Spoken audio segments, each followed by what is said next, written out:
मना वासना दुष्ट कामानये रे, मना सर्वथा पाप बुद्धी नको रे,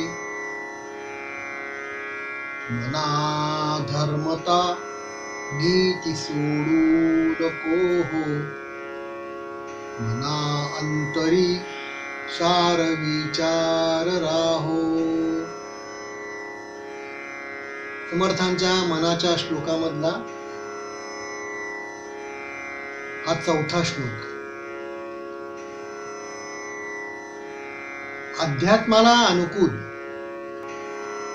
असं नैतिक जीवन कसं असावं हे समर्थांनी 4 ते 10 या श्लोकांमध्ये याचा परामर्श घेतलेला आहे.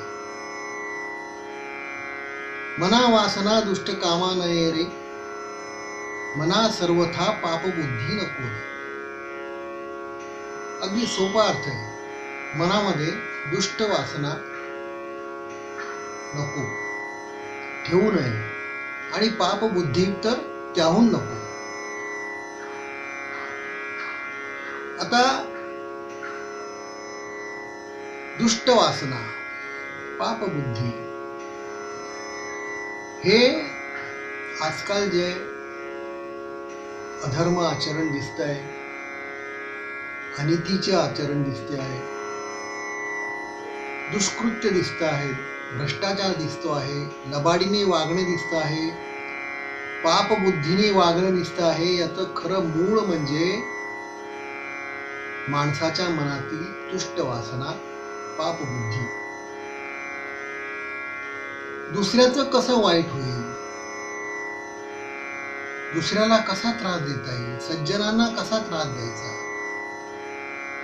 आपल्या स्वार्थासाठी कपटाने कसं वागायचं, लबाडीने कसं वागायचं, ही जी बुद्धी, ही पापबुद्धी, ही वासना दुष्ट वासना.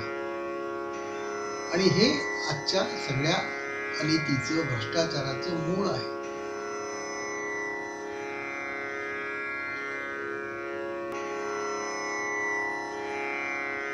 आणि तुम्हाला जर ईश्वराचं दर्शन हवं असेल, भगवंताची प्राप्ती करून घ्यायची असेल, तर पहिलं ही दुष्ट वासना, पापबुद्धी तुमच्या मनातून गेली पाहिजे, मन स्वच्छ झालं पाहिजे. ही समर्थांची वेळ.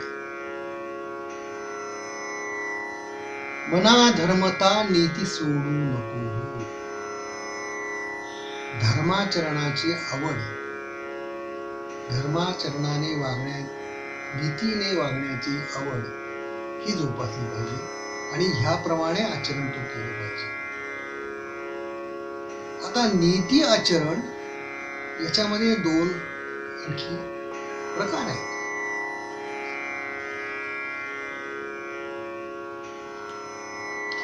लौकिक व्यवहारासाठी जी नीती आचरली जाते ते बाह्यांग असतं. म्हणजे पुष्कळ वेळा असं दिसतं की खूप छान सज्जन माणूस आहे, नीतीने वागतोय, पण ते त्याचं बाह्यांग असतं. वरवर तो नीतीने वागतोय, आतमध्ये कपट काय आहे माहिती नाही, स्वार्थ काय आहे माहिती नाही, पण वरचं आचरण खूप छान आहे, म्हणजे तो सज्जन असेलच असा नाही.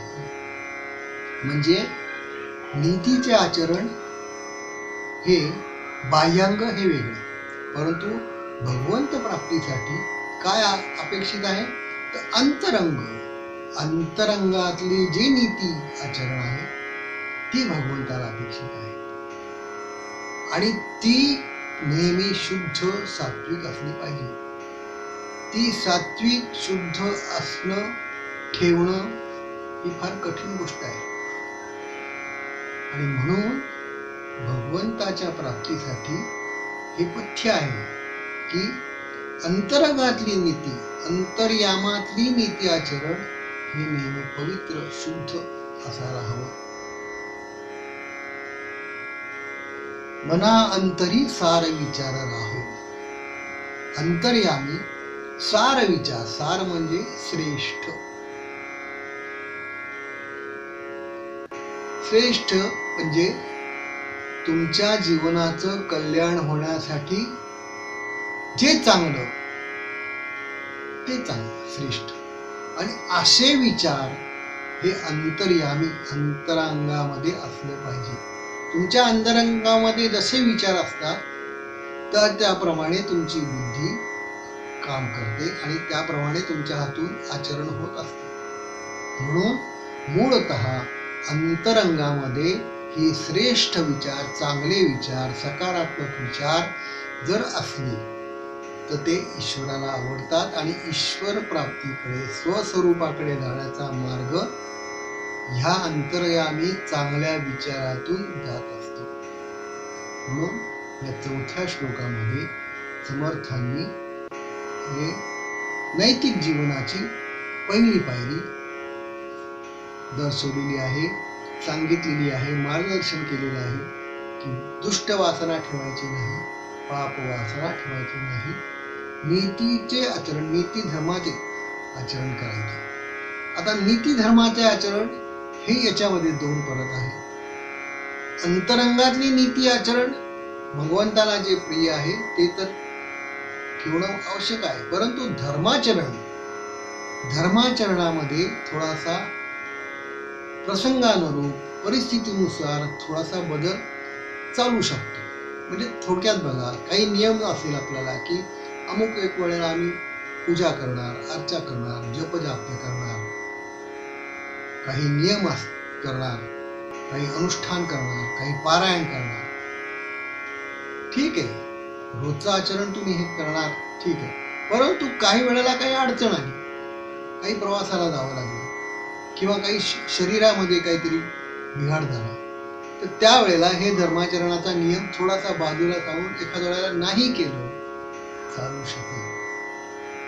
पण अंतरंगातली नीती ही कधीही बिघडता कामा नये आणि ईश्वराच्या प्राप्तीसाठी हे अत्यंत कठीण गोष्ट आहे, परंतु ती समर्थांना अपेक्षित आहे. जय जय रघुवीर.